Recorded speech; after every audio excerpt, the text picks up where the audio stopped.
So Erjen is Buryat, Mongol from the Siberian lands, and I think she'll share more about that. She's been educated in Mongolia, in Russia, in the US, and she's a very cosmopolitan indigenous person. She's always worked in environmental and cultural heritage issues with experience in academia, government, philanthropy, international institutions, and cultural continuity work at community levels. And I had the pleasure, Ken and I, many times, of course, Ken, I visited once to Tajikistan and Kyrgyzstan and got to see Erjen's work firsthand. And you go to a meeting, a usual meeting with Erjen is you have these incredible men coming in with their full costume with their golden eagles on their arms and their huge hunting dogs. And that was like a day in the life of Erjen. So I think without further ado, I'm just going to hand it over to you. I know you have some videos that you want to share. Just let us know when, and then we'll turn them on. Okay, over to you. Thank you very much. Thank you, Cynthia. Very, very happy and honored to be part of your important discussion on decolonization of psyche and knowledge. So my name is Erjen. I am from Hongoder clan on my mother's side and Sahan clan for my father's side of Buryat Mongol people. I'm very, very nervous because I really would love to share with you all my life experience, but then again, it's so many things like popping out, and I just wanted to spill it out, but I don't know if it will be helpful or make any sense. But I came here with my two precious gifts from my grandmothers of both sides. My grandmother from my mother's side, her name was Agafa, and is this strange name for Buryat Mongol person, of course, is connected to the fact that she was baptized when she was born into Russian Orthodox Church. My grandmother from my father's side, her name was Sindema, and obviously this was like the name that was given to her by Buddhist monks, and because Buryats also were converted to Tibetan form of Buddhism. So despite even the names being like product of external influence and colonization, these two women, my grandmothers, all their lives were like the proof for the struggle for decolonization of their own souls and psyche, and making sure that their children and grandchildren will be free in their hearts, minds from decolonization. And this process is so difficult and so long that endless actually. So because of the oppression my people experienced over these continuous centuries. So, but they both were my tuning fork in life. So like everything I do, I check, does it resonate with what they taught me by their lives or don't resonate well. One, I would like, I will share with you during this meeting both sort of gifts. I would like to start with the song of my grandmother Agafa. It's a very simple song, but in this song, the recipe, or I don't know, like the way to decolonization is very well put down. So this song goes like this. So in the world to which you were brought but by your mother and father, you were born into this life, into this world. Try to place your golden mirror in a correct and right way, and then you will live peacefully and beautifully, and in harmony and peace. And on the world where you were brought by your father and mother, place your silver mirror in the right place, and you will have happy life. So it's so simple, and it's so like in musically simple. It's like 2-3 notes. And Ken seems to know that I love to sing, and so I don't sing well, but I have an ear, and I can hear them when they notice me by me or someone else. So I cannot sing this song, and I don't know. I think it's because I don't internalize, or I don't really understand the deepest meaning of this song, and until I get this right, so I won't be able to sing it. So it's simple, but I don't know. First of all, what is the golden mirror? Is it golden mirror of your soul? Golden mirror of what? And what it means to place it in the right way. In the right way for me, it's of course in your way that your ancestors gave to you, and it's how you have to see the world without all these external influences that we are all in. So me very deeply. Even like the Cynthia was talking that I have this experience in academia, government, and so on. Probably it wasn't like the right path for me. It wasn't the place where I had to put my golden mirror. But it's 50 years of my life, like 60 years of my life. So, and I with the hope that probably by the end of my life I will be decolonized, and probably then I can sing this song in the right way. So I would like to ask you to share this song. It goes 1 minute 20 seconds, and then please stop the video. Okay. Oh yeah. And in this sort of video, we gathered all the places where our Elders Council of World Indigenous Spiritual Practitioners that we formed around the restoration of important fire ceremony in the Greater Central Asia and other parts of the world. So we show some of the landscapes where we've been working and engaged. So please, first 1 minute and 20 seconds. 알통은 알통 돌리긴도 아로게냐올로다 테베렐다 아빙고셔너근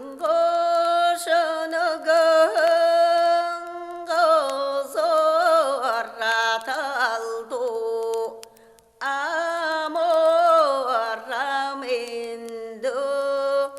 호가렐다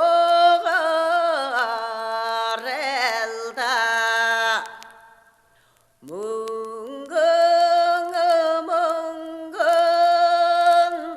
돌리긴도 머리냐올로다 테베렐다 이빙고셔너근 가소라탈다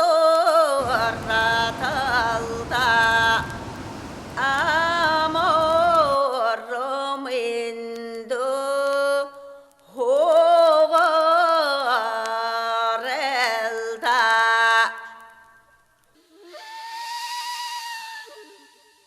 Thank you very much. I'm a member now of the Elders Council of the World Union of Indigenous Spiritual Practitioners. We think and we strongly believe that the future of the planet depends on the degree we decolonize the indigenous people, can practice their ways and means and in a decolonized way and our own means and own understanding. And so we formed this union around all participants who were engaged in the revival of fire ceremony in Central Asia. So it's very important process and was very difficult process. It started in Kyrgyzstan with a vision of elders. They had this ayan, the spiritual message of the need to restore the fundamental, the foundational ceremony that was practiced by the Kyrgyz people from time immemorial, and then was prohibited by incoming Islamic teachings, and then, of course, was totally suppressed during the 75 years of Soviet ideology, Soviet domination. And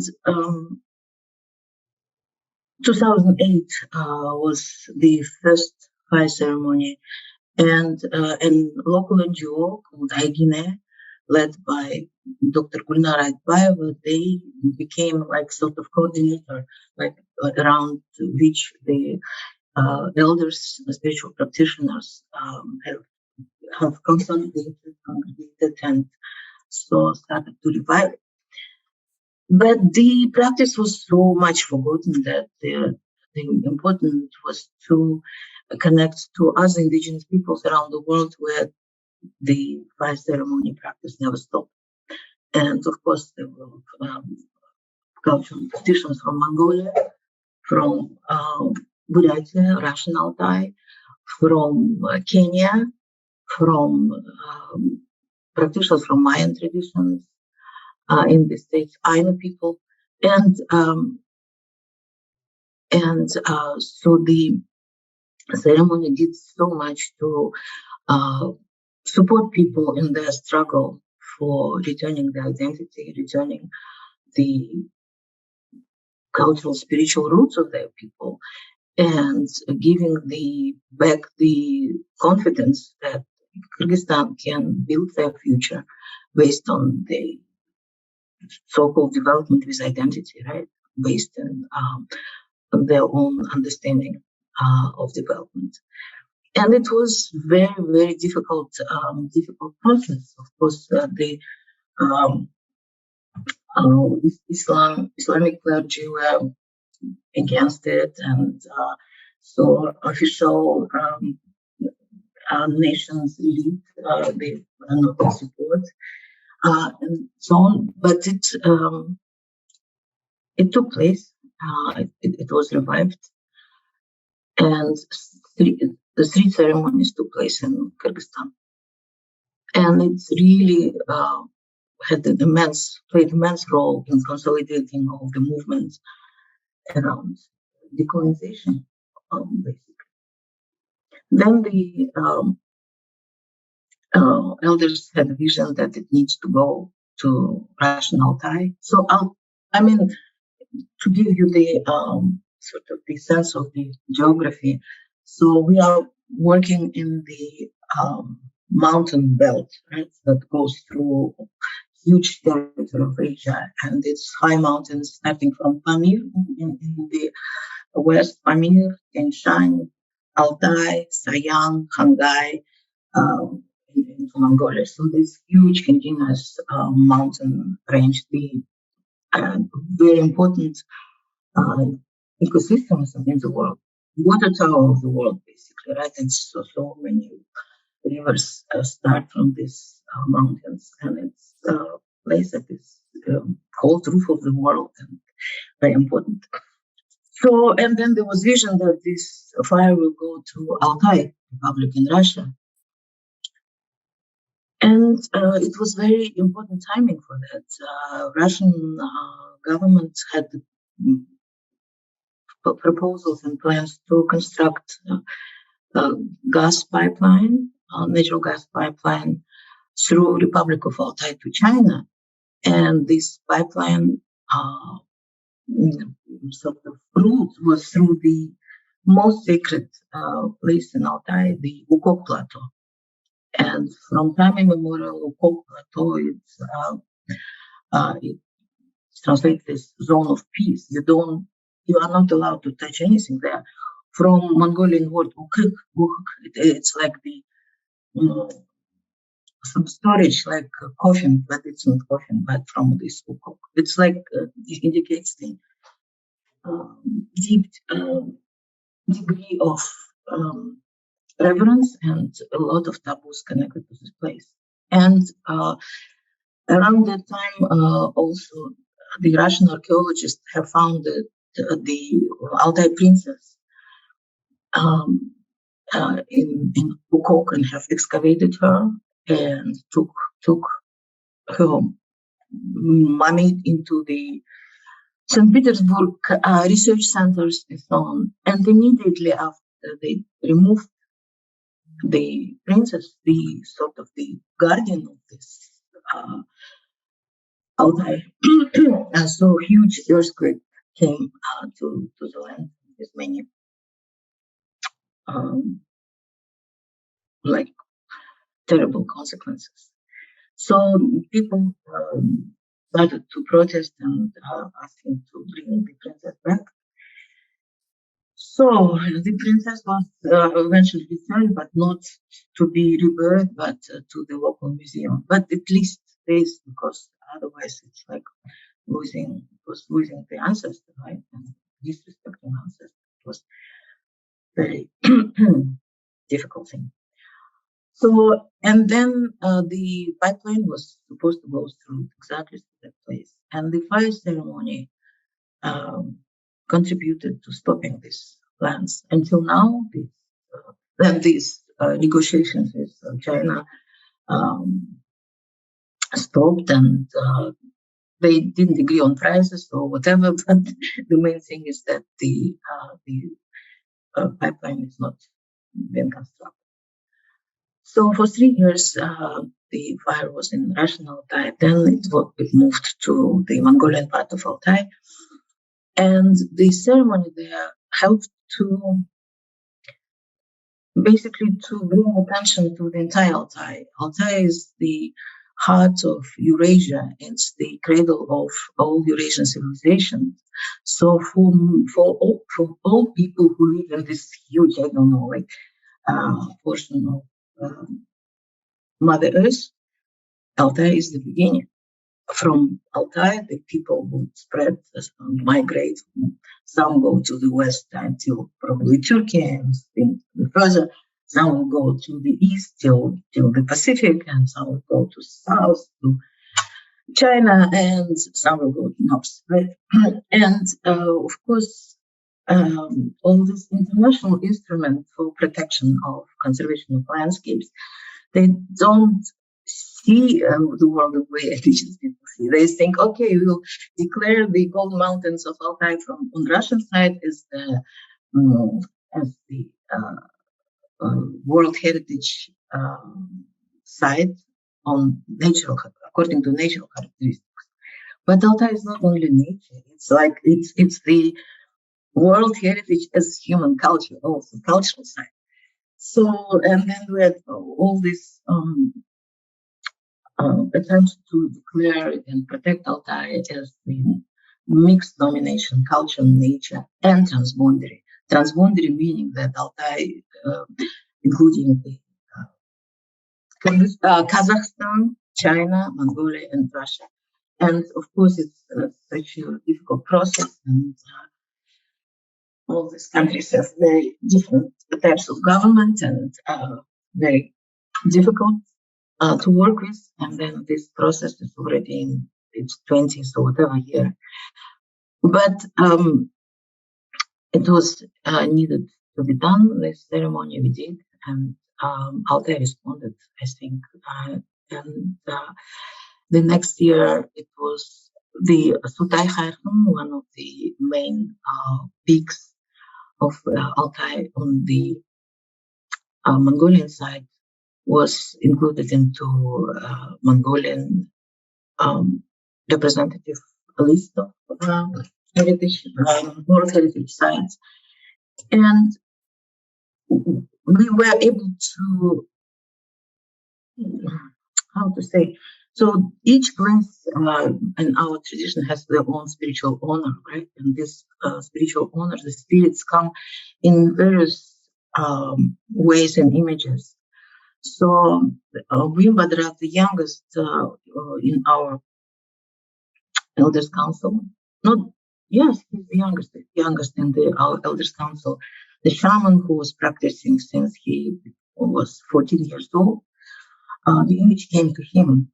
The spiritual owner of this mountain is a woman riding the yak, and very powerful. And so she just revealed herself, and then we found the proof of it also in the ancient Buddhist text, where they also described her in a similar way. So next year, this fire was concentrated around this protecting of snow leopard. Before the ceremony, there was no sight of snow leopard on this particular location, and nobody even, this particular region in Mongolia was excluded from whatever world conservation networks or WWF efforts to save snow leopard. They just excluded this, thought that this snow leopard doesn't exist. And surely enough, during the winter time, the one little snow leopard baby just climbed on the roof of the yurt of one of our network members. So that was like total proof. And so the snow leopard conservancy helped to install these camera traps and stuff like that. Now, at least we have this documented, and we now record the more presence of snow leopard in this site.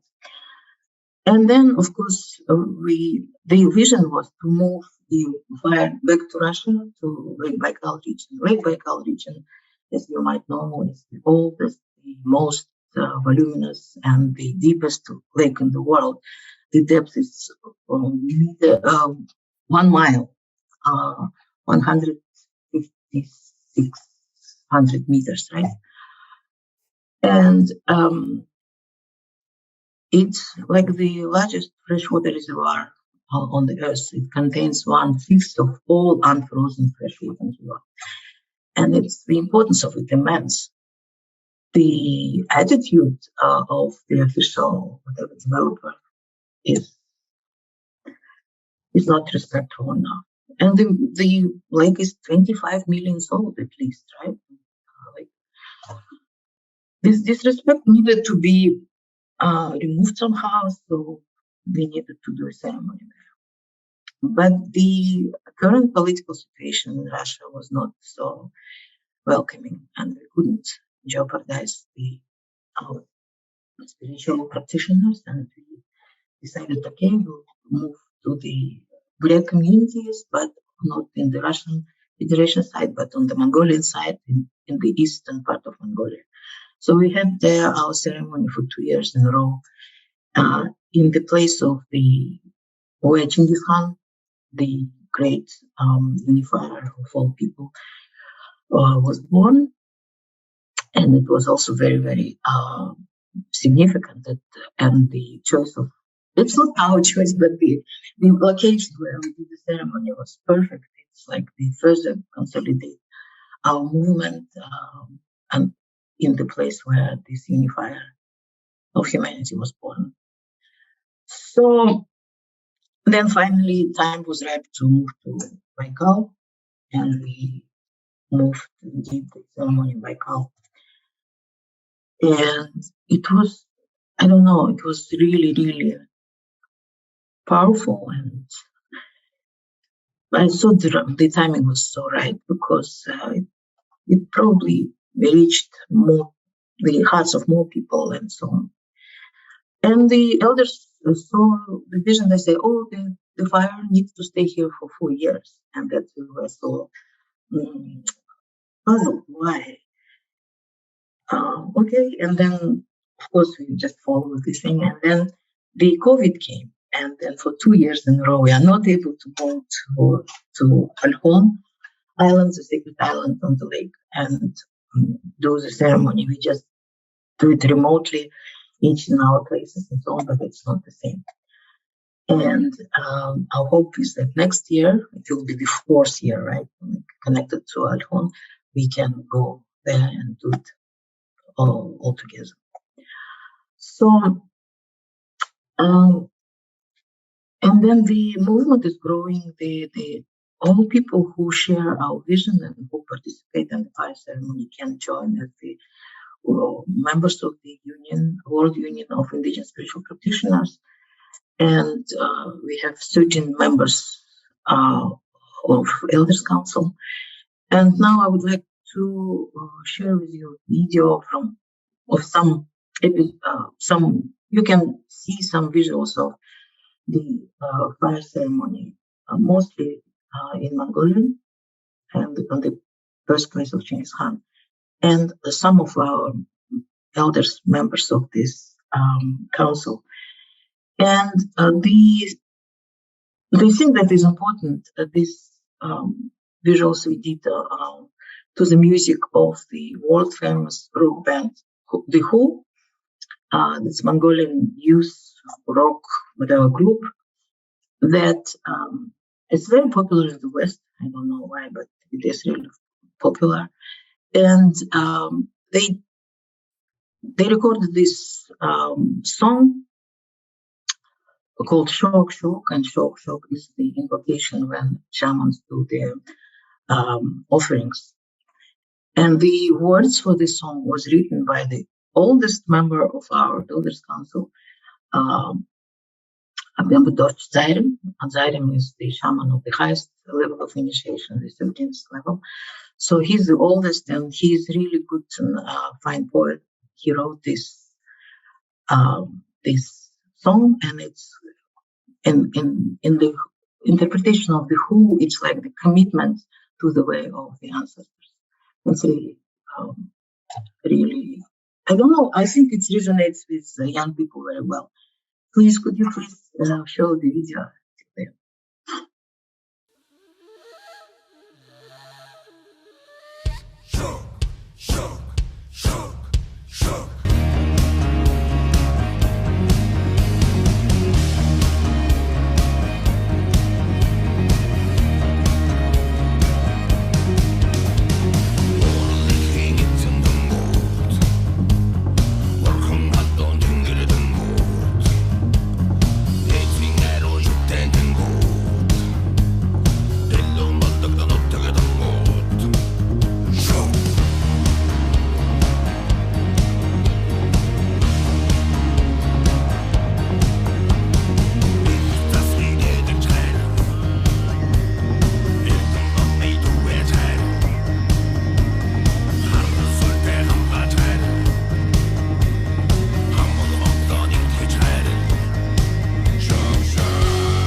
Thank you.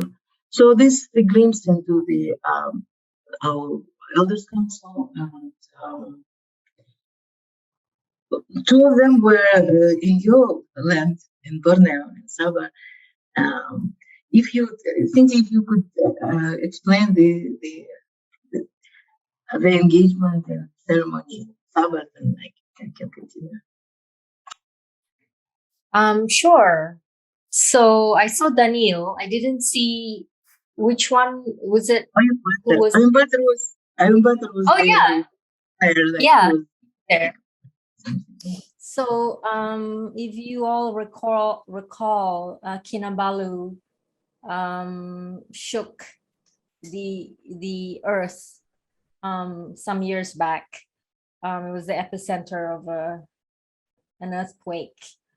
So we gathered shamans from the Pacific Rim, from Peru, from Shasta in the US, from Altai and region, Erjen gathered a group together, and 80 shamans from Sabah all came together, and we convened a ceremony at the foot of Kinabalu. Some of you were there, I think Yogi N, I can't recall. So we were together for, I believe it was a week, starting from the sea, and then traveled all the way up to Kinabalu, and then spent 2 days in Kinabalu in ceremonies. So the different shamans, the different indigenous medicine people did different ceremonies, but somehow it all came together to be one beautiful big ceremony. Thank right? Yes, and then just wanted to add that the spirit of Kinabalu Mountain was so upset, so it was very angry with all this desecration that happened, and Owen Butter shared with us like what he saw during the ceremony, and he didn't do it in while we were at Borneo, when we took off and were in the air, so like not excluding like someone unwanted will listen to us, right? He shared that the spirit came in such an angry appearance, and I was assisting Daniel and didn't like, and but I rather said that he was doing his invocation. That's also powerfully this mountain spirit appeared. And I was just paying attention when he was like calling the spirits from his motherland. So the wind from the north just came, like it was like totally responding to all the actions. And then he said that until the shaman, great shaman Aman Serum, did the offering, the spirit was very angry, and then he did the offering with rooster or chicken. I don't rooster probably, right? And then the mountain pacified, and so became so peaceful and content. So I guess again the ceremony was done in a very right moment, and it helped to restore some peace and balance, I guess, right? And so that's the mission of our elders council, to communicate, and there is good expression in Mongolian language, like this communication with the Mother Earth and with high spirits is called arvaduch, meaning like talks, how do you call, like to talk and negotiate, to convince. That's the skill that they have. So, and then we are connected in this huge landscape, right? Pamir, Altai, Pamir, Tian Shan, Altai, Sayan, Hangai mountain range. And it's a lot of us, and it's different type of peoples. All of them were supported by the Christensen Fund when Ken was working there.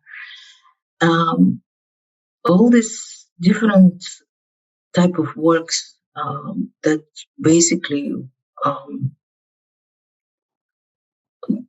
basically the attempt and the real conscious and um, stubborn effort to regain ourselves, to regain our identity, to regain our right and obligation to work towards the vision, the vision of future that we all have. It's like the work to respond to our obligation before our ancestors. Like we have to use this time and momentum to transform, and our obligation to the future generations that we cannot steal their future from them, right? We need to do some really conscious effort. So we now thinking about like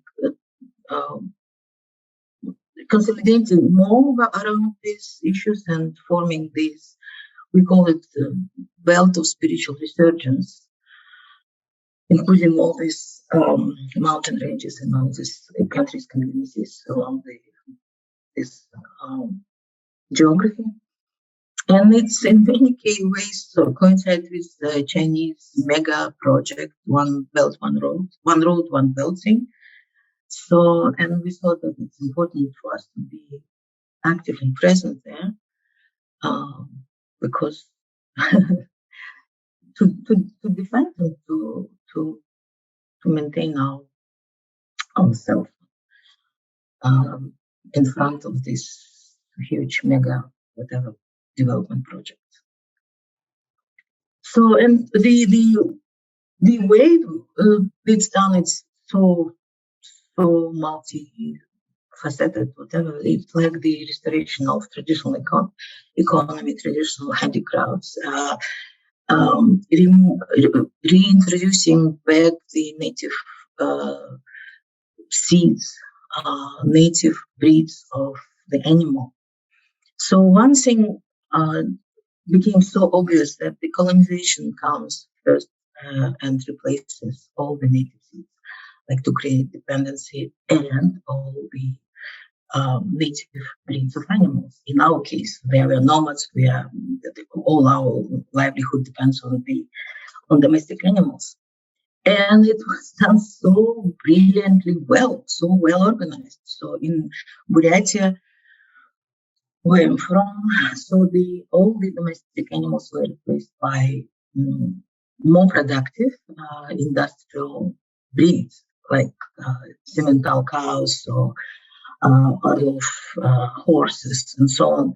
And all these animals, they are not adapted well to our circumstances, to our climate, to our conditions. And the first decisive step in decolonizing was reintroduction of native breeds. In Kyrgyzstan, it started with reintroducing Kyrgyz horse back to the Kyrgyz landscape, and I don't know, it takes so much time and effort. First of all, the pressure of market economy is huge. It's just unbelievable. These local breeds, although it's part of our culture, our heart, our identity, it's not competing well on the market, right? In order to survive, people can give up the native horse and raise something else. It works as long as people can obtain this extra forage, extra food for the animals, and raise them in this stables.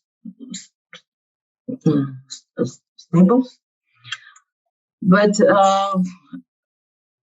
it's obvious that this forage will not be enough. So, and in the natural conditions where our horses could walk and get their food themselves, even under snow, this breed was almost totally extinct.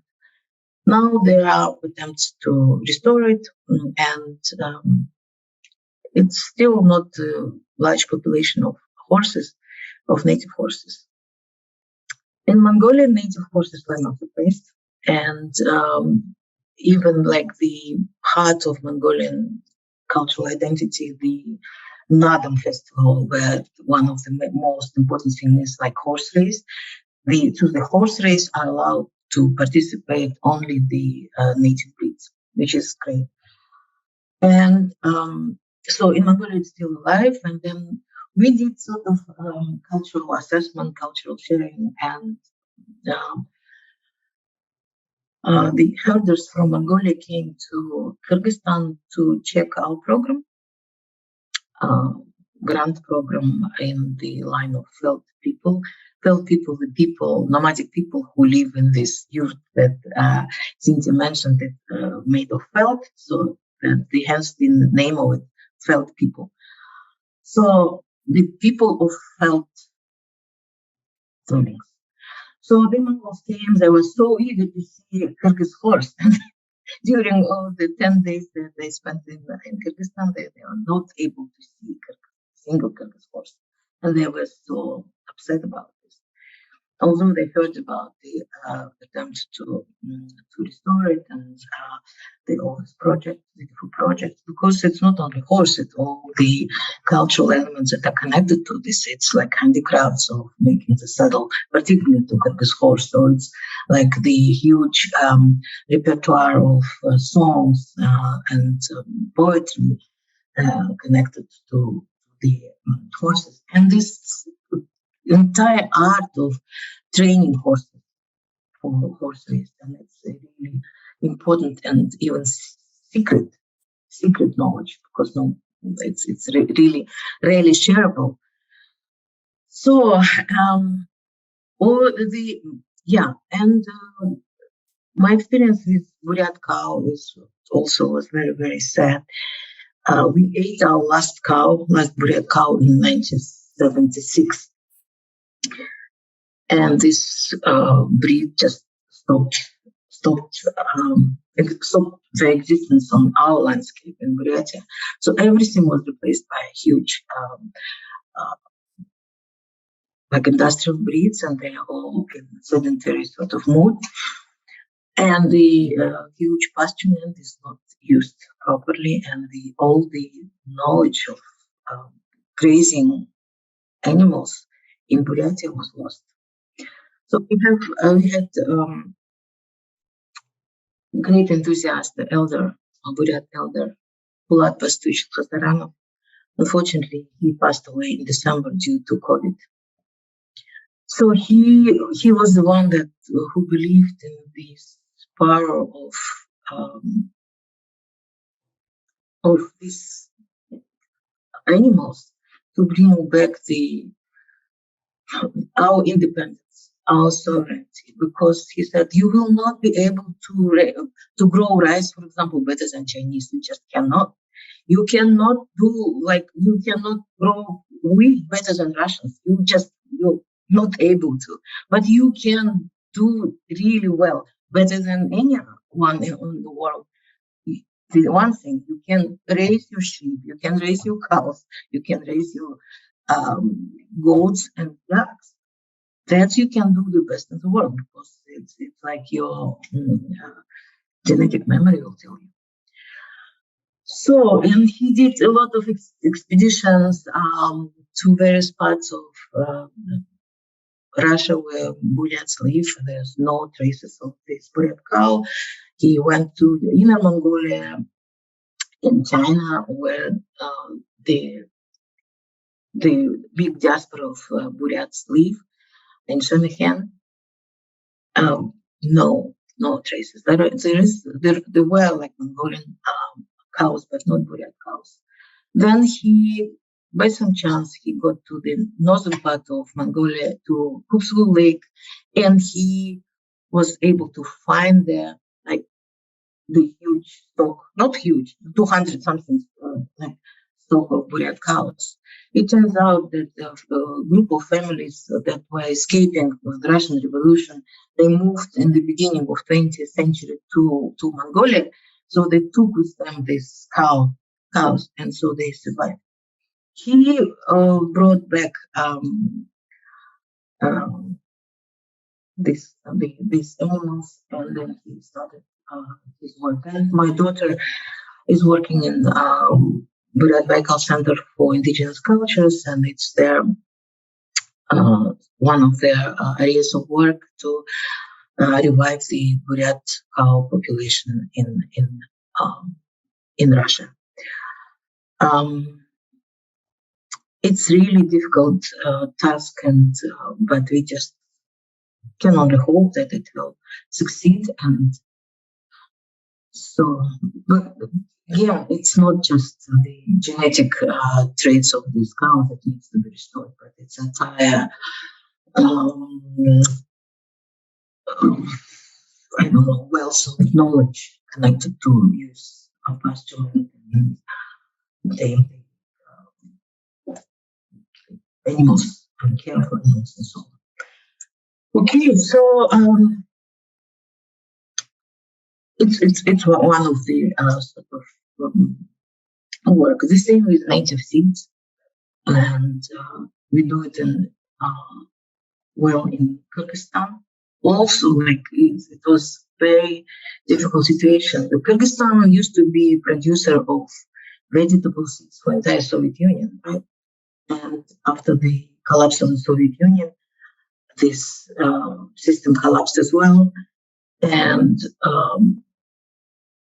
after the collapse, of course, there were very difficult times, and the former countries of the Soviet Union started receiving the international humanitarian help from various countries, and one of the sort of helps came in the form of this genetically modified seeds from Netherlands, from other countries. And to restore these native seeds was like very, very difficult task, like literally going through each household, asking grandmothers to share these seeds that they kept for their own consumption. So, yeah. So this is one of the sort of forms of decolonization. Another one in Kyrgyzstan, especially well, and in Tajikistan in some degree, the revival of local handicrafts, and it's really became successful because it's not only give the job to people, give like the I don't know, give the access to the forms of expression and so on, but it's also restored like our native understanding of beauty, our native sense of beauty and standards of beauty. Before we all were oriented towards like, I don't know, like the standard of Western beauty came through this historical with all these Barbie dolls, like long legs, whatever, blue-eyed dolls. Now then, it was really an attempt to restore our own understanding of beauty, beautiful. And if we can share the one of the clips, it's film festival first clip. I don't know, it's like what the second song is. Sorry. I need to double check. Oh gosh. What's the name of the clip? Is it the... I think film festival. I need to check here. Do you see anything called film festival, or please do you know? There is a traditional festival music week 2021. No, not this one. Just like Almost played. No, the very first one, the roof of the yurt. Please do you know festival? Do you know festival? Okay. Please do you know festival? Mm-hmm. It's just the promotion video of the first World of the Felt Festival. All right.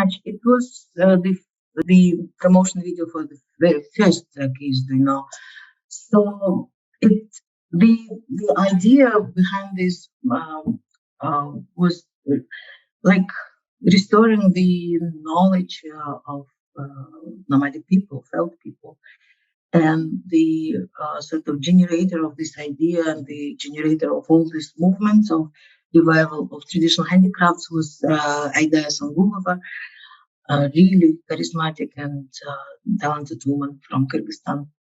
So now it's really successful movement. So the fashion designers from Kyrgyzstan are now on the world stage with all this beauty of Kyrgyz national ethnic costumes and so on. And it's really I don't know, it's really powerful. And one of the designer, Irish, she organized the shows in most of the European countries and in best venues. And she traveled with the young Kyrgyz musicians from Psyche. And they really conquered the public in these countries. And I met with these children. So first they just regained the confidence in the beauty of their own culture and got the desire to share it widely, right, and to keep these traditions alive.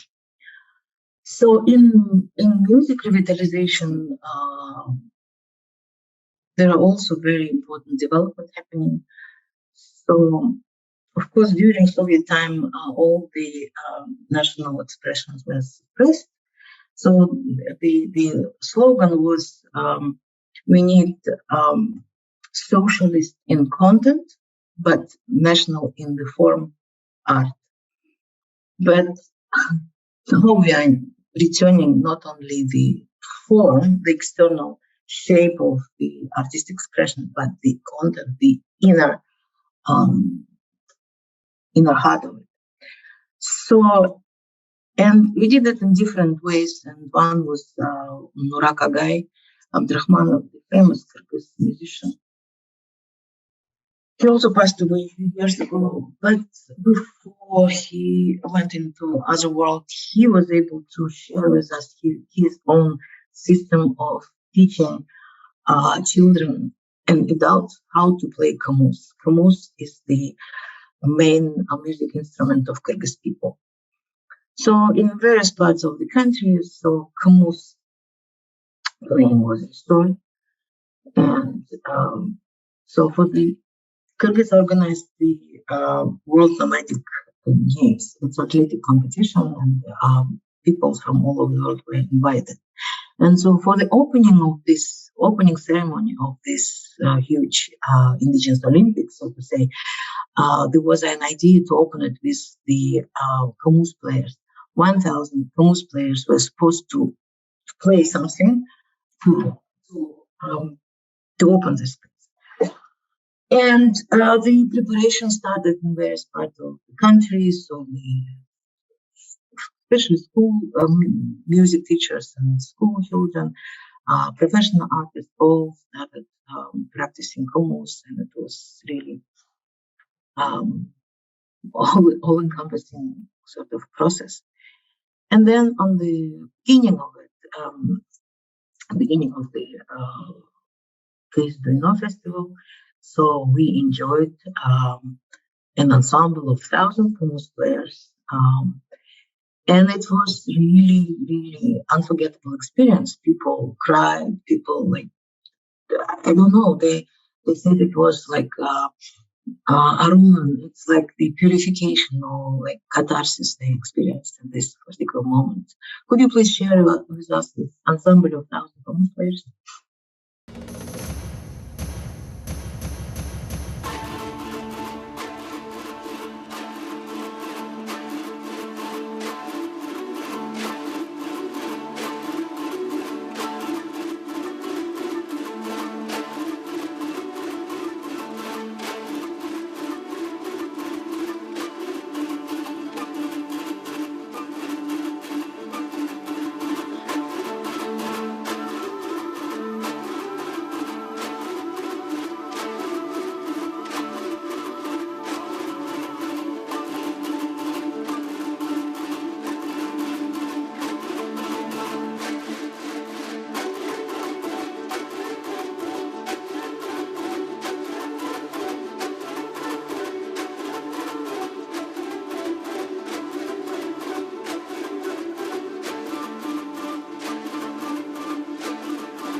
Thank you very much. So it was very, I don't know what was very special feeling. I cried. I cried, so like all the children playing and these older people playing all together, along with like the virtuoso, like professional virtuoso on the stage. And like dream come true.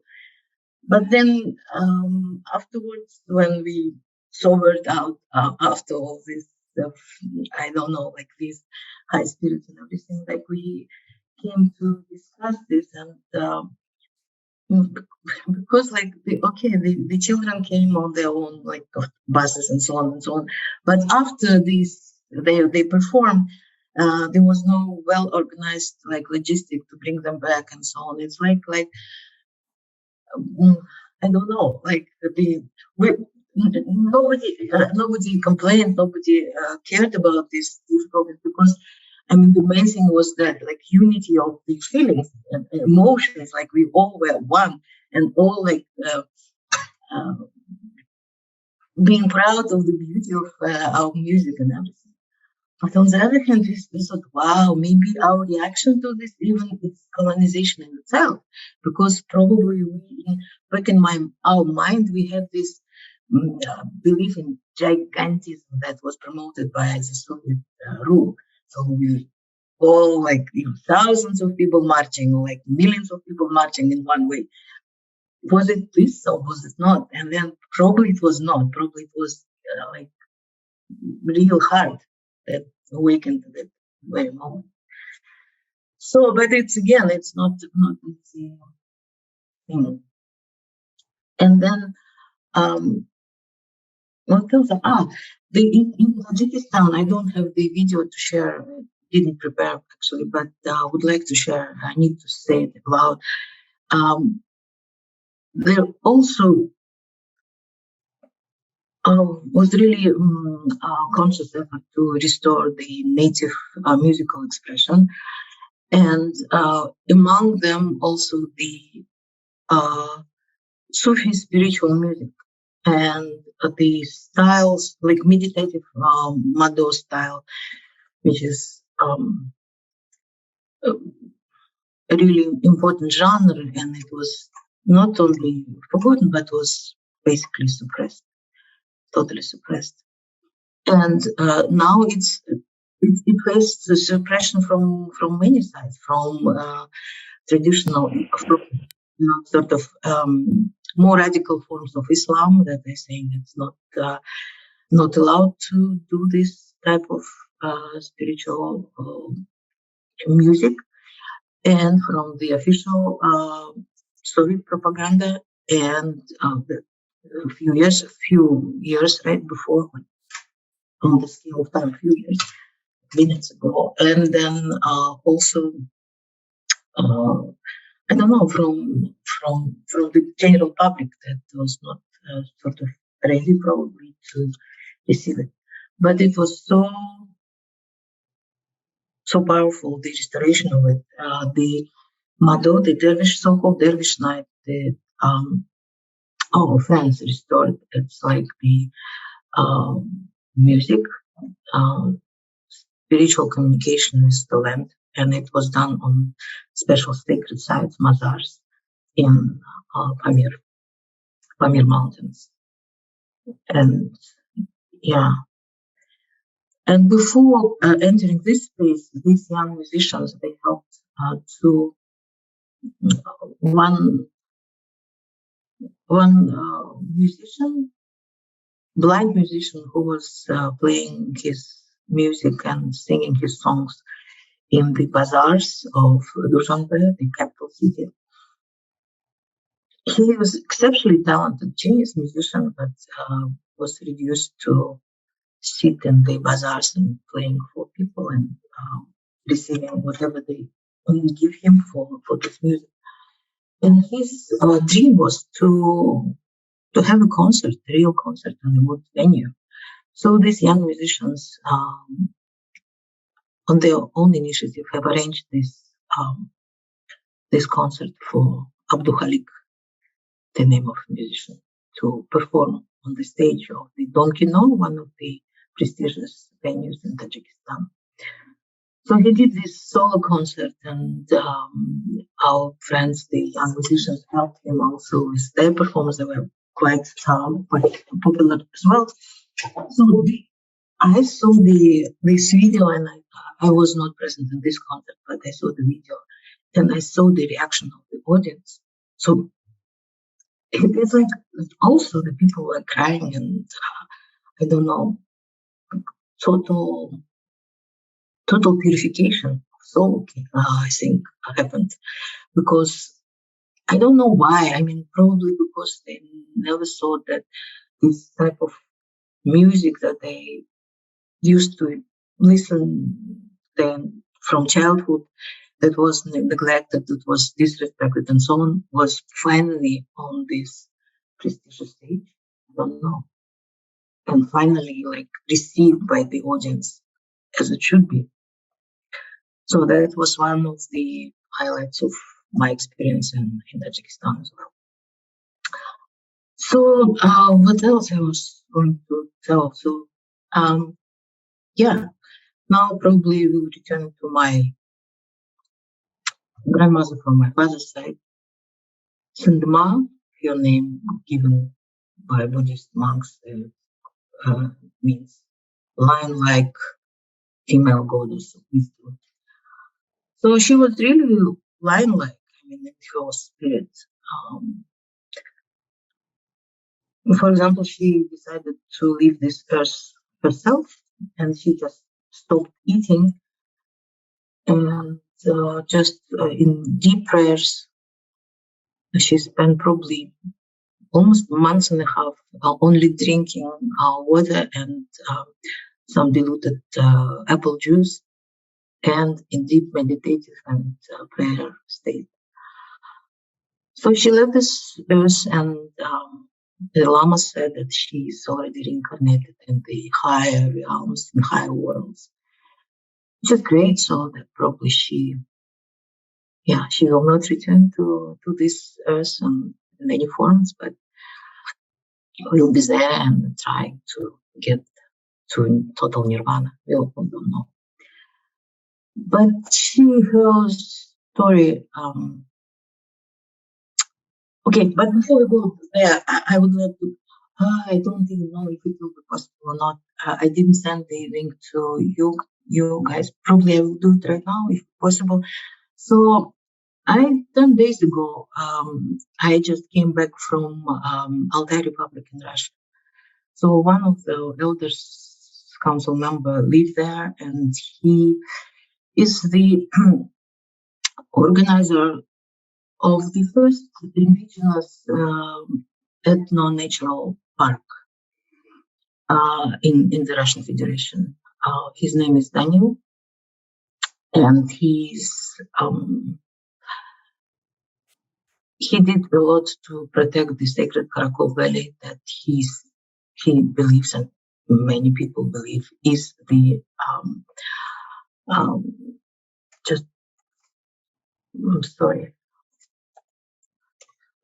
many believe it's the navel of the world.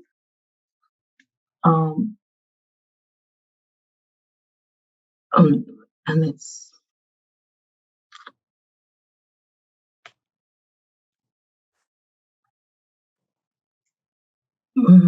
sorry.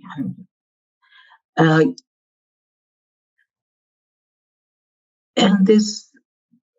it's difficult. So he organized the Association of Protected Territories of Republic of Altai. It was really first indigenous controlled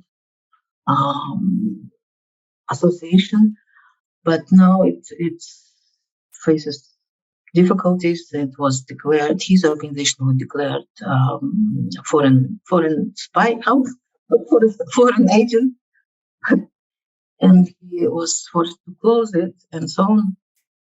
The state of what we're seeing now in his park is the compromises with surroundings, that he's moving more into the, I don't know, like he connects unconnected things, but it's probably the only survival strategy possible right now.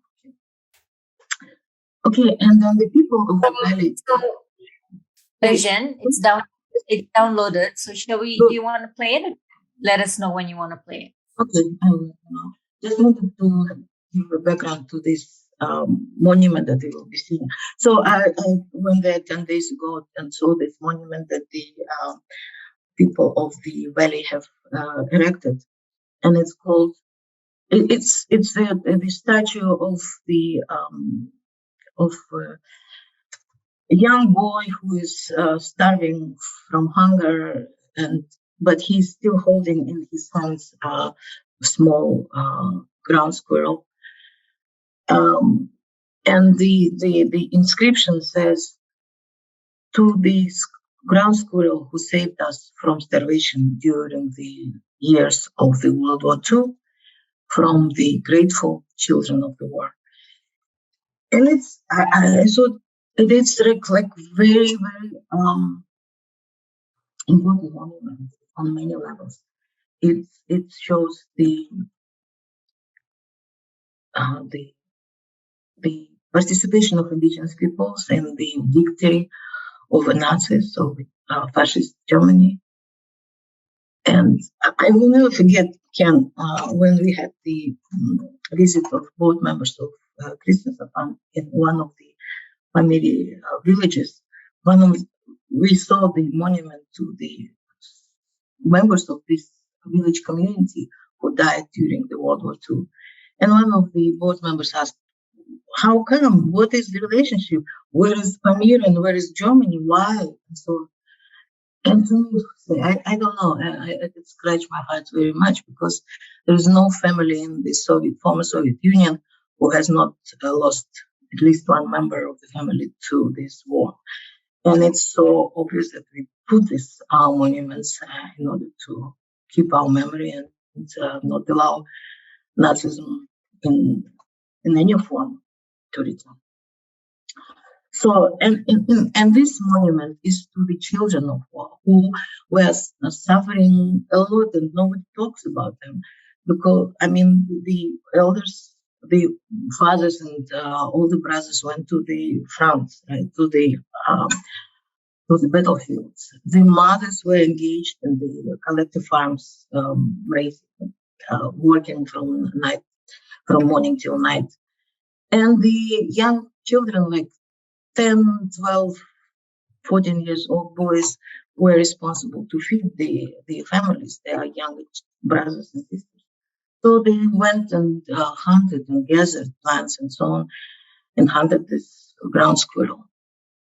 And then they will eat the meat, and then this skin they will give to the certain collection centers where they will exchange this to soap or to flour, to something useful.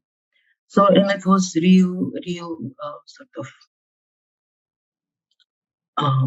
responsibility of these young children. So they think that without this squirrel basically giving themselves to support these starving humans, they wouldn't be able to survive. And even now, the older women climb to this mountain pass, and the mountain pass is called the pass of awakening. So the pass from which you can see the main road from which their husbands and fathers will come back, right? So they come from the local village to this monument for remembrance. Things all like this. So, and I was there, and this is the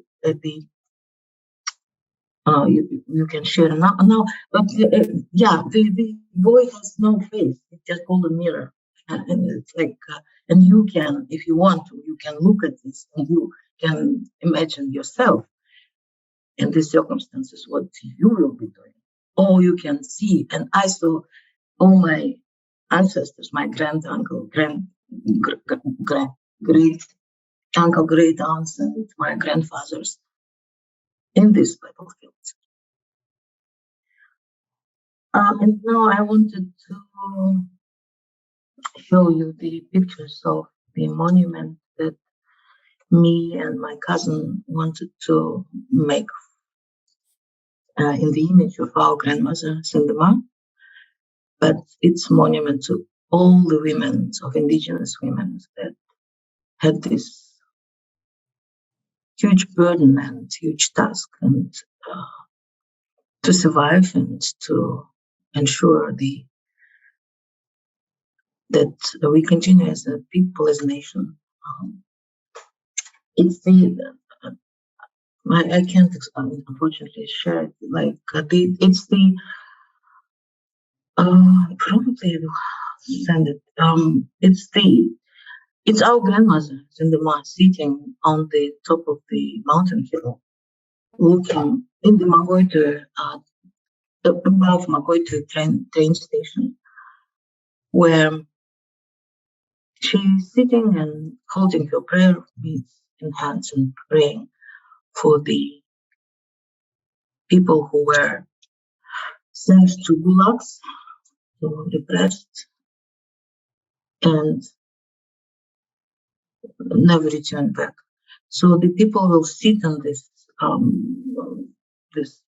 hill, waiting for the train coming back with these prisoners who were taken away, like literally by trains and trains from all over Russia, put into gulags and never returned. And it's our obligation to restore this memory, to keep this memory alive. And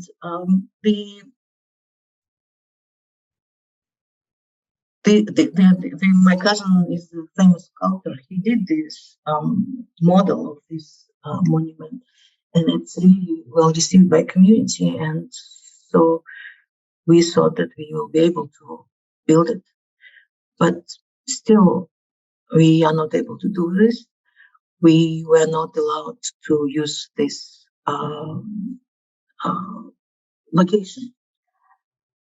And then the location is important, of course, because it's the real point where all this happened, right? And I think that, and who didn't allow us to use this parcel of land? It's our Buryat sort of officials of this Magoitui municipality. Like so many years already passed, and so they're still afraid of talking about the Stalinist repressions, about this impact on us as people. Still afraid. I don't know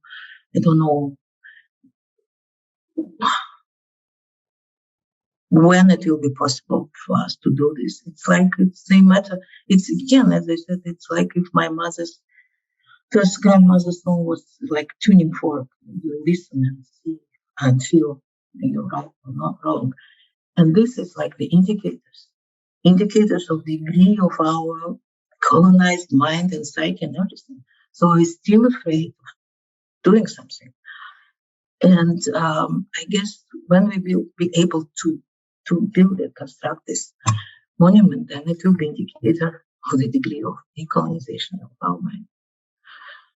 So that's all that I wanted to share with you today. So there's a lot of other stories that I wanted to share, and I really had to probably like the revival of Manasseh, that has some implications and good hopes for Buryats to revive their disparity, and so on. All like about this revival of eagle hunting that Cynthia has described so beautifully. I mean, so many things that I would like to share, but time is up, and also I didn't gather these thoughts well enough to present it in a way. So. Thank you, Erjen. You shared, as always, from your heart and from your spirit, which is always beautiful. I wanted to show my friends here all these places that you've been talking about. So it's a little bit messy, guys, but I'm just gonna share my screen. So this is a yurt in Kyrgyzstan. This is how beautiful they are inside. They're made of felt, and you all know what felt is, right? It's this beautiful wool, and then look at this beautiful motifs. It's on the floor, it's on the ceilings, it's on the outside. It's also felt. Okay, so it looks solid, but you can roll that up and put it on the back of a camel. yeah, it's just like when I first saw it, I couldn't believe my eyes. And this is the Altai that Erjen talked about earlier. So if you look at the Altai mountains, you see where it is, right? It's like it doesn't know any borders. It's this massive landscape, and this is sacred to, you know, to those peoples. Daniel. So this is the lake that Erjen talked about earlier, the Baikal Lake. The deepest, and you know, 1/5 of the world's fresh water is in that sacred lake. Yeah. Here's we got to meet some of these guys. These are the Kyrgyz hunters, the eagles and their what was that, those dogs? The Taigan. These massive dogs and the horses. That have to be big enough to fight wolves. It's just like mind-blowing. Here is the map. Okay, sorry, I was doing this while she was talking, but you see this particular map here that shows the Himalayas, but these Pamir Mountains. Can you see the Pamir range up here? And then Altai, is it here, Erjen? Further east, but this Tian Shan, you think you're showing it's Tian Shan, and the further east is Altai, and further east is Khangai. So this is Tian Shan. So you're here somewhere? This is the Kyrgyzstan. Okay. So you guys understand where the landscape is? Just to give you a sense. And then this Beluch and Sastul is already Altai. See? Yeah, Beluch and Sastul is Altai. Say again? So Mustak Ata is Pamir, Tian Shan is further north, and then Belucha and Sastul up north that you showed first, it's Altai. And the further east is Siam and Khangai. It's Altai, yeah. Yeah. Okay. So you guys get a sense of where we're talking about. This is the Pamirs. Okay. I'm gonna ask Ken to, just for the benefit of our friends here, maybe give a little context about Soviet Union and then the deconstruction of the Soviet Union. So maybe that will help put all what Erjen talked about in context. So Erjen, Professor Halim, who's on the call, was commenting after the discussion of Vanuatu with Ralph about how Sabah can learn from all kinds of places that it might not expect to learn from. And certainly this is a part of the world that I don't think people here have much opportunity to think about or know about. So she's described this this diversity of indigenous and traditional life and systems in these belt of huge mountains and deserts, squeezed between, on the one hand, the British coming up from India and taking more and more of those areas, and the Russians coming the other way, south and east, and incorporating tribal communities in Siberia and then these mountain communities in the 19th century. And then, of course, we have, the whole experience of the Russian Revolution and the building of the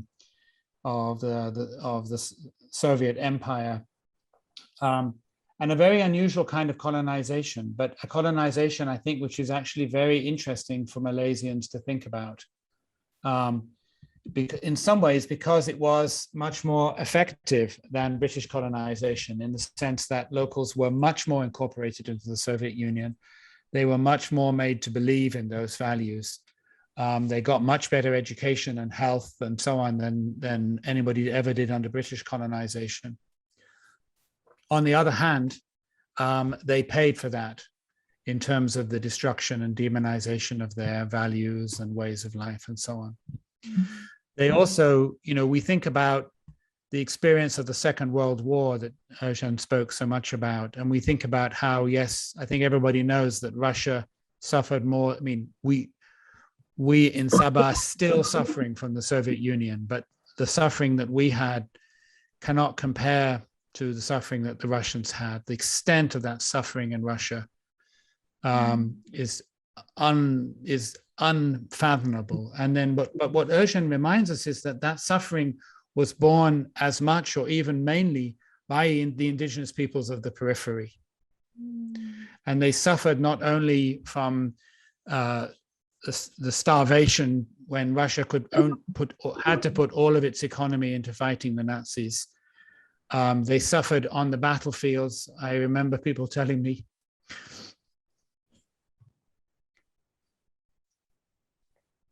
that the soldiers from tribal groups would be sent even without rifles.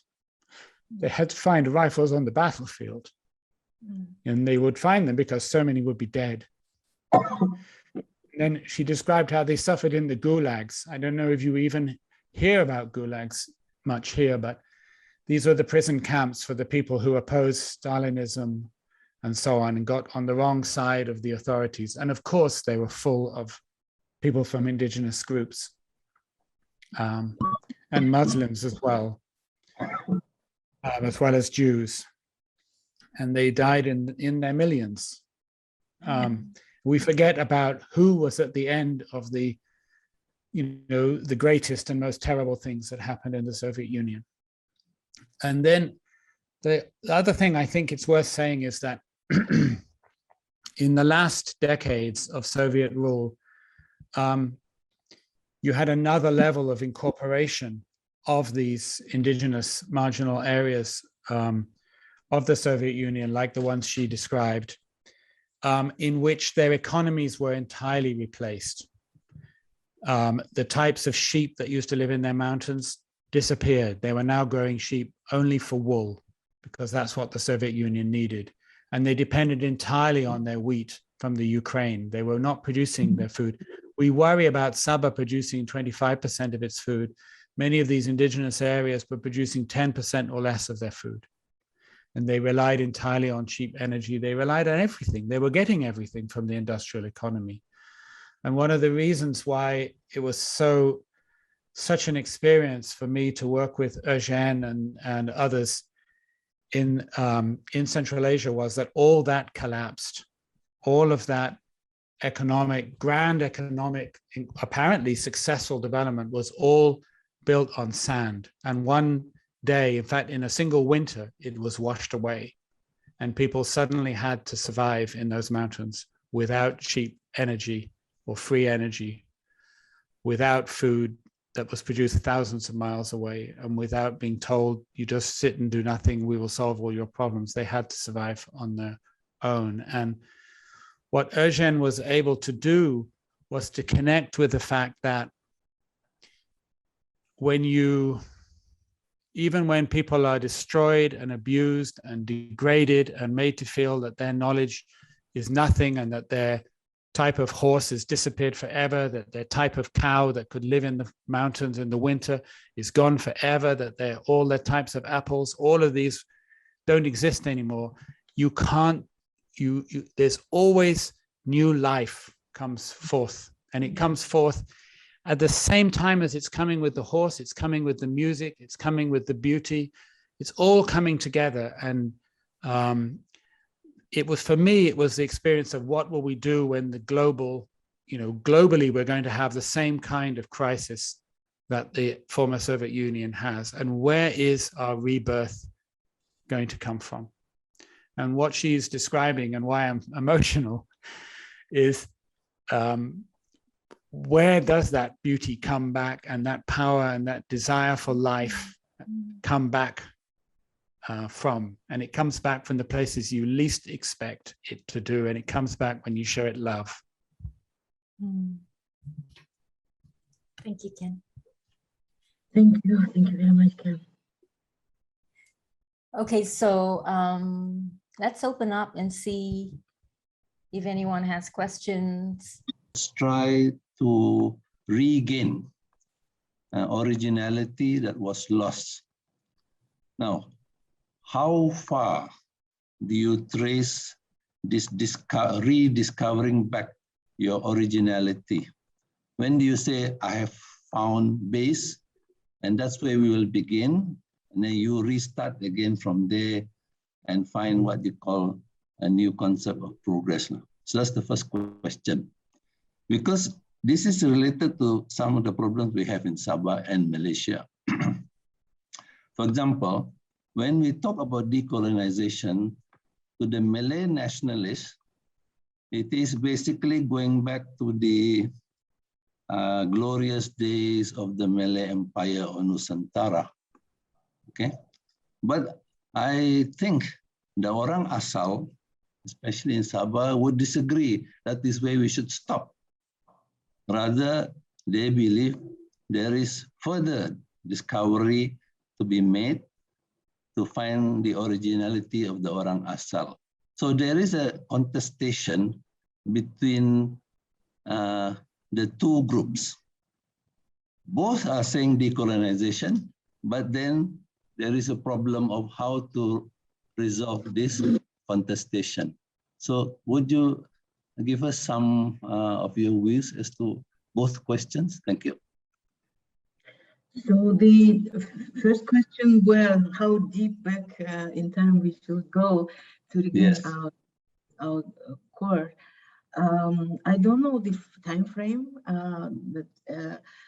but usually, I mean, it's easy for Mongols. They say, oh, okay, we go back to the glory of Mongol Empire. So probably that time when our identity was the strongest and so on, and that probably all our the order in the society was based on this code, legal code of Genghis Khan. So probably we return there. It's our starting point, but probably not. Probably it's even further because and I mean, it's not definable in the physical time frames. It's like how, I don't know, how in life or how active are these guiding high spirits that guiding your people, your nation. So it's probably not historical period. It's just some other definition of time. And yeah, and the second question.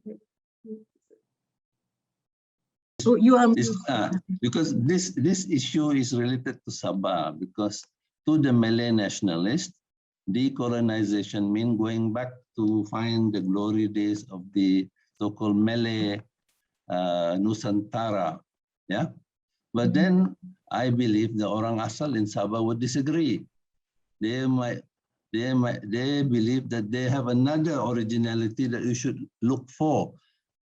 Basically, even saying that the decolonization that the Malay will be happy is still a colonization of the orang asal, something like that. See, so there is this contestation of decolonization. What is it? Okay, maybe you have some idea as to say how could we look into this issue. I don't know. So we can.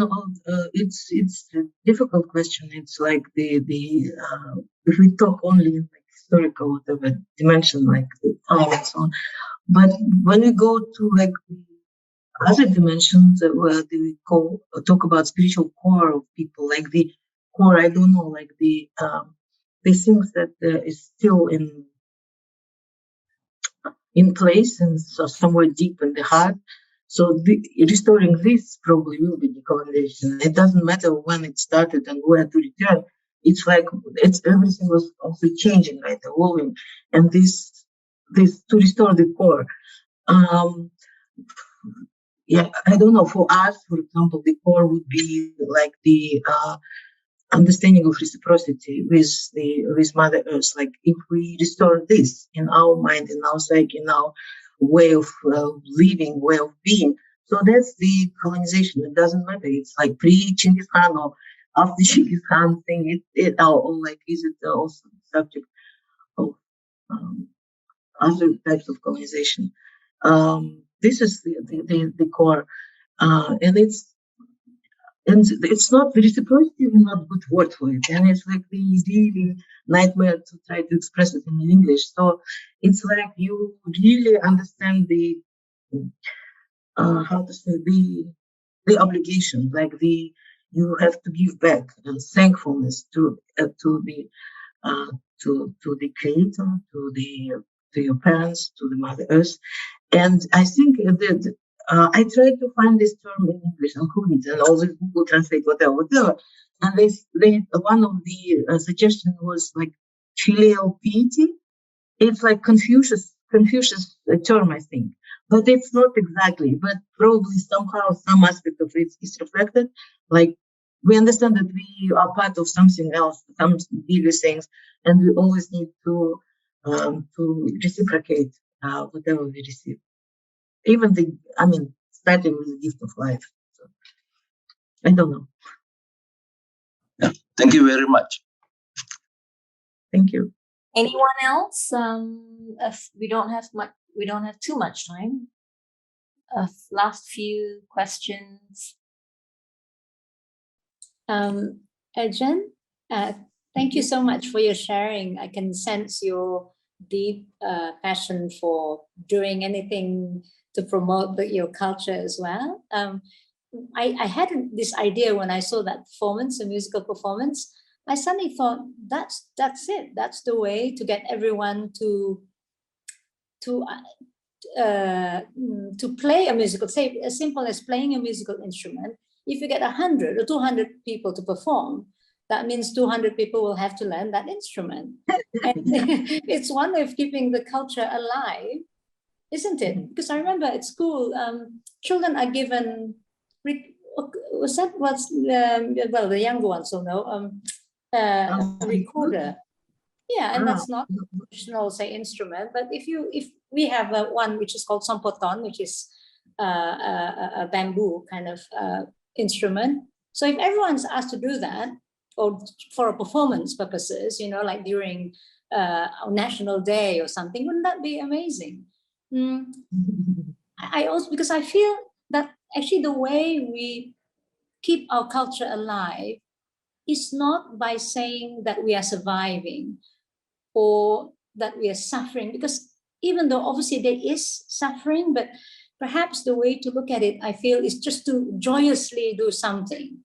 Keep doing a cultural performance or this, without making it so dramatic, saying, oh, we're doing this because we're struggling to keep our culture alive. You just do it out of joy. And I think that will be more effective as a means of getting, especially the young, to be interested in doing, in carrying on the culture, because almost unintentionally they'll just do it. So I think our duty is just to keep having festivals related to our culture, particularly if it's a festival that's very exciting and interesting. Do you think? Yeah, I agree with you totally. So yeah, it's just a way of doing it, like a way of expressing this the heart of your people. I guess you're totally right. The only thing that I'm concerned about that, for example, if it will be too formalized, if you go to do the schools and, like, for example, the process with revival of the traditional epic Manas, which is like the longest epic poem in the world, has like 1,000,000 verses, and it's larger than Odyssey and of Homer and so on, right? Iliad of Homer. But it is like you can perform it only in certain stage of the consciousness. You cannot do it like mass production, so to say. And but somehow, unfortunately, there are the attempts to bring it to schools and make it like curriculum and so on. It will kill the essence of it. for example, and the same, not the same. Another form of epic poetry, Geser, was born in my place, my people in Buryatia, and it was totally forgotten and repressed and so on. And the only thing that keeps it alive, it's just theatrical performance, like when professional singers will sing it. And it's not enough.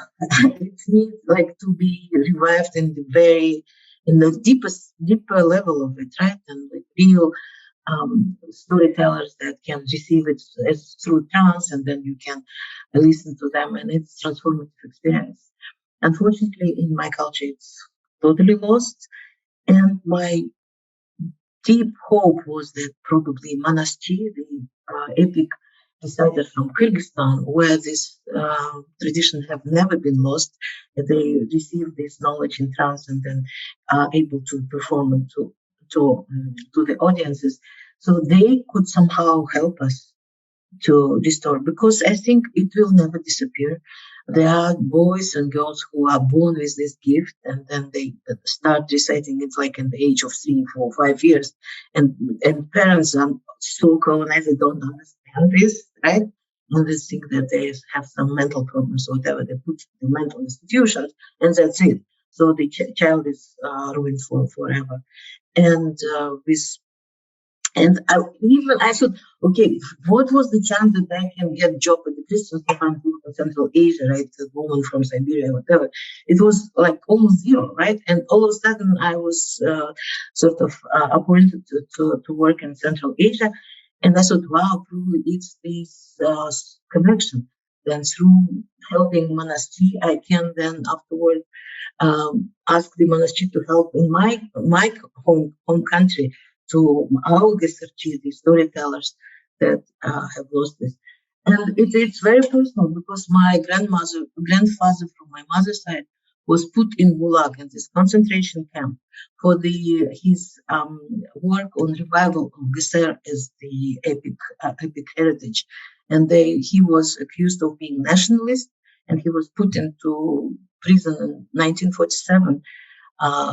During the second wave of Stalinist repressions, and then was released only after the Stalin death in 1954, 1 year after Stalin death. And he was like, I don't know, he didn't spoke with us, his grandchildren, in our native language. He was really afraid that we will become activists and we will be put into prison as he was put. So, and no, if not for my grandmother, we would have not even known our native language. So, and then and I saw that that's this connection. That's why I'm there. That's why I'm helping Manaschi, and then Manaschi will come and help us. And during the fire ceremony 3 years ago, famous Manaschi from Kyrgyzstan came to Alhon, and he did this. He recited the Manas, and the episode that came to him was the episode of the horse race, where after the death of Manas, the main hero, the nation was disintegrated, and here the race that Manas's son would participate on the Manas's own horse, and it was really a question of be or not to be. If he loses this race, that's it, the nation will disappear. If he wins, then everything will revive and revitalized. And it was really big battle in mind of the Manas's widow and Manas's mother, allow the son to participate or not. And so they finally decided that the Toituru is the name of the horse, will race. And he was already old, like 20-something years. Usually horses don't race at this age. And he won. So that's the thing. And then I thought, wow, that the choice of this episode, not that they came to this particular moment to Camille, was so symbolic. So it's like that was the very crucial time, like we win or we lose everything. So, but we have to do something in order to win. So yes, I do agree with the fact that you don't also make it superficial, because there have been issues where some ceremonies are performed on stage and it's totally out of context, and that's not very healthy. There was actually an incident where once there was a ritual performed in the city of Malaysia, in the capital of Malaysia, for National Day, and it was totally out of context. They had a shaman, they had a big gong, and apparently what happened was suddenly, even before it started, just before they started, and I think the person hit the gong, the big gong fell on the stage, and there was strong winds. So it goes to also show that you don't play with, absolutely. yeah. I totally agree, Jennifer, because after the collapse of Soviet Union, there was huge movement of reviving Gesser in our country. So then they started reciting Gesser, like doing performances or whatever show, pronouncing Gesser's name in summertime, like, and so on. And it's this Gesser epic is only recited during winter. And then the family of the last remaining famous Gesserchi, she shared that. She said, we were against it. Like, it's not a show. It's really spiritual work. You cannot do it casually. Please don't do this. But it was like, like everyone, like, sentiment to do it right now. And so on. It's all this participation and so on. And she was not able to convince them to stop it in normal, authentic way. So this celebration of 1,000 years of Gesser took place. Everything was good, so everyone felt uplifted and everything. But the family who suffered was the family of this man, Gesserchi. She said everything started like disintegrating this family, so they had the loss of the family members and everything. And she said they punished not the people who participated, because they didn't know, like they were just wholeheartedly participating and joyful and so on. They punished the people who knew and were not able to stop it. So, and she said until they did like proper ceremony, until they did this, I don't know, asking for forgiveness. So they all different hardship and the extended family experience. And then she said, like, very recently things start coming back to this in normal way. So I guess it's really, we are working with this real power, real energies, and need to be cautious and need to stay true to our authentic things as possible. And be respected. And respect, yeah, absolutely. Thank you. Jennifer. Thank you, Erjen. Important issue that we're. Thank you so much, Erjen. You always, your stories are so deep and so wide and so big, and like the mountain ranges. We have to expand hugely to take it all in. Yeah, thank you.